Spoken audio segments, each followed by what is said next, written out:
Ayyaanni yaadannoo fannoo mana amantaa Kiristaanaa Kaatoolikii Itoophiyaatti sagantaalee garaagaraan kabajamaa oole. Ayyaanichi bakka hangafni Phaaphaasii mana amantaa Kiristaanaa Kaatoolikii Itoophiyaa qulqulluu Kaardinaal Birhaane Yesuus Suraafel abbootii amantaa fi hordoftoonni amantichaa bakka argamanitti Finfinnee mana amantaa Kiristaanaa Kaatoolikii Lideeta Maariyaamitti kadhannaa waaqeffannaa faaruun yaadatamaa kan oole yoo ta'u, amantoonni guyyaa yaadannoo fannoo guyyaa itti araarri ilmaan namaaf ta'ee fi ጋሩማን ጎፍታ ኢየሱስ ራ ኢትበረነዳ ጀደን እንደመመንነቴ ክርስቶስ ለኛ የከፈለውን ዋጋ ብቻ ሳይሆን አካማና ተቆጥ ጎፍታን ኢየሱስ አርሳኑፍ ከፈለ ቆፎስ ሆንታኔ ዋኑ በርሲሴ አራራ ዲፋማ ጃላላ ወልወሊ ኬኛ ወልደገሩ ዋኤ ጩቡ ኬኛፍ አርሳን ከፈለ አካ ወልጃላኑ ኑ በርሲሴ ጩቡ ኬኛሞ ዲገሳን ቁልቁሉፍ ኔራ ከናፍ ሶማና ከነ ኬሰቲ ሶማፊ ከዳተ ቆፎስ ሆንታኔ ዋን በዳ ሶሙ ጩቡ ነመሚዱ ዲሱን akkuma wangeela keessatti nu barsiise waliin walii keenya wal jaalachuu wal gargaaruu irraa baranneerra.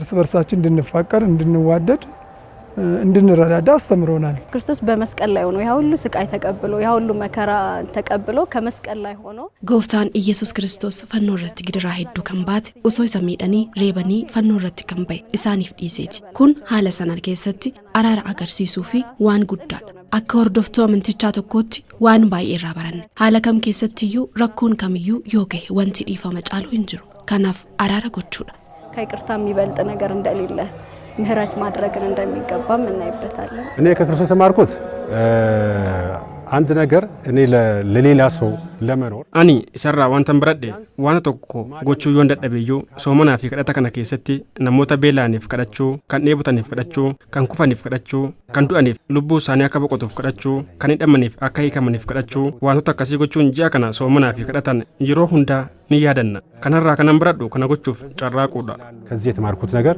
ሌሎች በጸሎት መትጋተን ነው። አንገፍኒ ጳጳሲ mana amantaa Kiristaanaa Kaatoolikii Itoophiyaa qulqulluu Kaardinaal Birhaane Yesuus Suraafel ergaa dabarsaniin akkuma ኢየሱስ ክርስቶስ dhiifama godhe ummanni ክርስቲያና dhiifama waliif gochuun guyyicha yaadachuu qaba jedhan ለክርስቲያኖች ትልቅ በዓል ነው።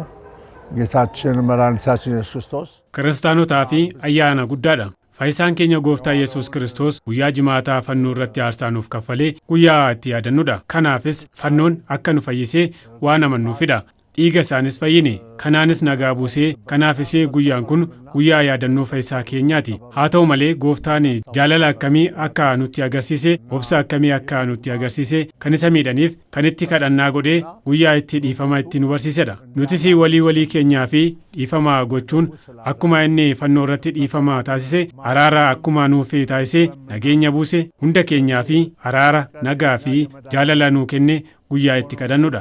ሩቁን ሰላሙን ፍቅሩን እንዲሰጠን እምንጸልይበት ቀን ነው። guyyaan fannoo guyyaa guddaa hordoftoonni qalbii jijjiirrachuun gooftaa bira araaraa fi dhiifama itti argatanidha.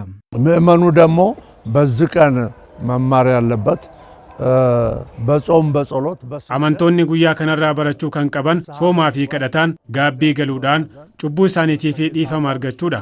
gaabbiin yeroo hunda ayyaana nuti kanitti ayyaana gooftaa arganidha. kanaafuu namni gaabbii galee araarri ni ta'aafi kan isa miidhee fi dhiifama ni taasisa innis dhiifama ni gaafata. kanaafuu walii keenyaa fi kanitti dhiifama wal gaafannu kanitti wal deeggarruudha. gooftaan keenya Yesuus Kiristoosis kanneen isaan waliin fannifaman itti qoosanii fi guyyaa itti dhiifama taasiseefidha. namni kamiyyuu nama miidheef gadduun araaraa fi ayyaana isaa kadhachuun mootummaa isaa akka nuuf bane amananis waliif dhiisuun kan miidhamee fi yaaduu akka qabnu naama. ለተጎዱት ለተቸገሩት እንዲያስብ ነው ያደራ ምለው በዚህ ቀን